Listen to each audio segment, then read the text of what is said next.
وہ مسافر عرب کے صحرا میں اکیلا چلا جا رہا تھا۔ 8 ہجری کے زمانہ میں عرب کا وہ علاقہ جہاں مکہ اور مدینہ واقع ہے بڑا ہی خوفناک صحرا ہوا کرتا تھا اور انسانوں کو جھلستا ہوا ایک تو صحرانی صوبتیں تھیں، دوسرا خطرہ راہزنوں کا تھا۔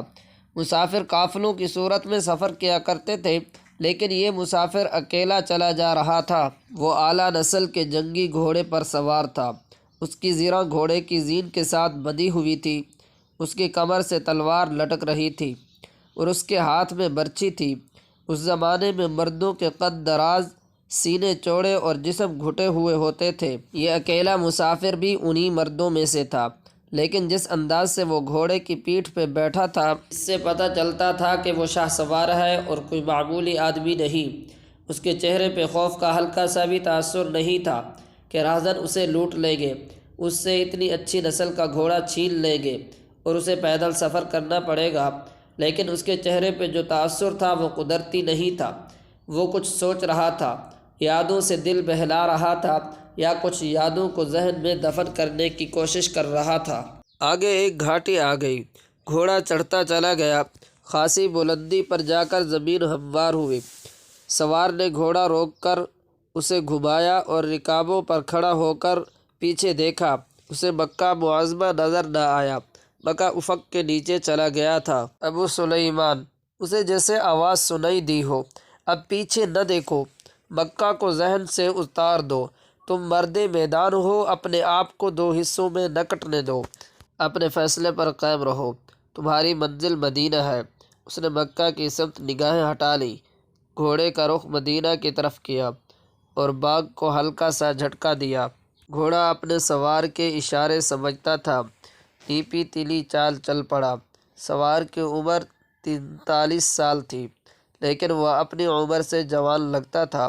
سلیمان اس کے بیٹے کا نام تھا، اس کے باپ کا نام الولید تھا، لیکن سوار نے خالد بن ولید کی بجائے ابو سلیمان کہلانا زیادہ پسند کیا۔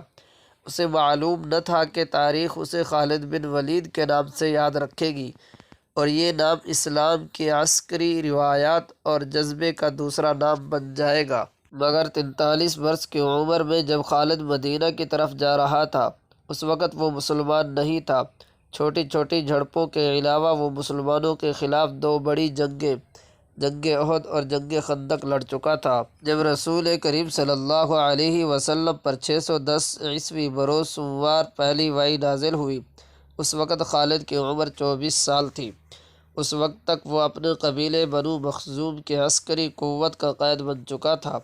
بنو مخزوم کا شمار قریش کے چند ایک معزز خاندانوں میں ہوتا تھا۔ قریش کے عسکری امور اسی خاندان کے سپرد تھے۔ قریش خالد کے باپ ولید کے احکام اور فیصلے مانتے تھے۔ 24 برس کی عمر میں یہ حیثیت خالد کو بھی حاصل ہو گئی تھی، مگر اس حیثیت کو ٹھکرا کر خالد ابو سلیمان مدینے کو جا رہا تھا۔ کبھی وہ محسوس کرتا جیسے اس کی ذات سے کوئی قوت اسے پیچھے کو گھسیٹ رہی ہو۔ جب وہ اس قوت کے اثر کو محسوس کرتا تو اس کی گردن پیچھے کو مڑ جاتی، لیکن اس کی اپنی ذات سے ایک آواز اٹھتی، آگے دیکھ خالد، تو ولید کا بیٹا تو ہے لیکن وہ مر گیا ہے، اب تو سلیمان کا باپ ہے، وہ زندہ ہے۔ اس کے ذہن میں 2 نام اٹک گئے، محمد الرسول اللہ جو ایک نیا دین لے کر آئے تھے، اور ولید جو خالد کا باپ اور محمد صلی اللہ علیہ وسلم اور آپ صلی اللہ علیہ وسلم کے نئے دین کا بہت بڑا دشمن تھا۔ باپ یہ دشمنی ورثے کے طور پہ خالد کے حوالے کر کے دنیا سے اٹھ گیا تھا۔ خالد کے گھوڑے نے پانی کی مشک پر اپنے آپ ہی رخ بدل لیا تھا۔ خالد نے ادھر دیکھا، اسے گول دائرے میں کھجوروں کے درخت اور صحرا کی جھاڑی نما درخت نظر آئے۔ گھوڑا ادھر ہی جا رہا تھا۔ نخلستان میں داخل ہو کر خالد گھوڑے سے کود گیا۔ خیمہ اتار کر وہ پانی کے کنارے دوزانوں ہو گیا۔ اس نے پانی چلو بھر بھر کے اپنے سر پر ڈالا اور 2-4 چھینٹے منہ پہ پھینکے۔ اس کا گھوڑا پانی پی رہا تھا۔ خالد نے اس چشمے سے پانی پیا جو صرف انسانوں کے استعمال کے لیے تھا۔ یہ ایک چھوٹا سا جنگل تھا۔ خالد نے گھوڑے کی زین اتاری اور زین کے ساتھ بندھی ہوئی چھوٹی سی ایک دری کھول کر جھاڑی نما درختوں کے جھنڈ تلے بچھائی اور لیٹ گئے۔ وہ تھک گیا تھا، تھوڑی دیر کے لیے سونا چاہتا تھا، مگر اس کے ذہن میں یادوں کا جو قافلہ چل پڑا تھا وہ اسے سونے نہیں دے رہا تھا۔ 7 سال پہلے کا ایک دن یاد آیا جب اس کے عزیزوں نے محمد صلی اللہ علیہ وسلم کو قتل کرنے کا منصوبہ بنایا تھا۔ اس منصوبے میں خالد کا باپ ولید پیش تھا۔ وہ ستمبر سن 622 عیسوی کی ایک رات تھی۔ قریش نے رسول خدا صلی اللہ علیہ وسلم کو سوتے میں قتل کرنے کے لیے ایسے آدمی چنے تھے جو انسانوں کے روپ میں وحشی اور درندے تھے۔ خالد قریش کے سرکردہ خاندان کا جوان تھا۔ اس وقت اس کی عمر 27 سال تھی۔ وہ حضور صلی اللہ علیہ وسلم کے قتل کی سازش میں شریک تھا، لیکن وہ قتل کے لیے جانے والوں کے گروہ میں شامل نہیں تھا۔ اسے 7 سال پہلے کی وہ رات گزرے ہوئے کل کی طرح یاد تھی۔ وہ اس قتل پر خوش بھی تھا اور ناخوش بھی۔ خوش اس لیے کہ اس کے اپنے ہی قبیلے کے ایک آدمی نے اس کے مذہب کو جو بت پرستی تھی باطل کہہ دیا اور اپنے آپ کو خدا کا پیغمبر کہہ دیا۔ ایسے آدمی کے قتل پر خوش ہونا فطری بات تھی، اور ناخوش اس لیے تھا کہ وہ اپنے دشمن کو للکار کر آمنے سامنے کی لڑائی لڑنے کا قائل تھا۔ اس نے سوئے ہوئے آدمی کو قتل کرنے کی کبھی سوچی ہی نہیں تھی۔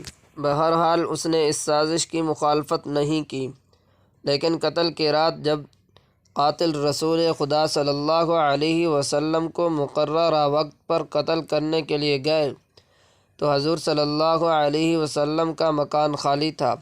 وہاں گھر کا سامان بھی نہیں تھا، نہ آپ صلی اللہ علیہ وسلم کا گھوڑا تھا، نہ اونٹنی۔ قریش اس امید پر سوئے ہوئے تھے کہ صبح انہیں خوشخبری ملے گی کہ ان کے مذہب کو جھٹلانے اور انہیں اپنے نئے مذہب کی طرف بلانے والا قتل ہو گیا ہے، مگر صبح وہ ایک دوسرے کو مایوسی کے عالم میں دیکھ رہے تھے۔ پھر وہ سرگوشیوں میں ایک دوسرے سے پوچھنے لگے، محمد کہاں ہیں؟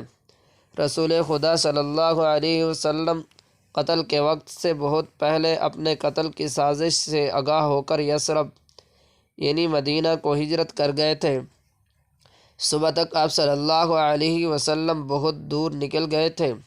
خالد کے ذہن سے یہ یادیں پھوٹتی چلی آ رہی تھیں۔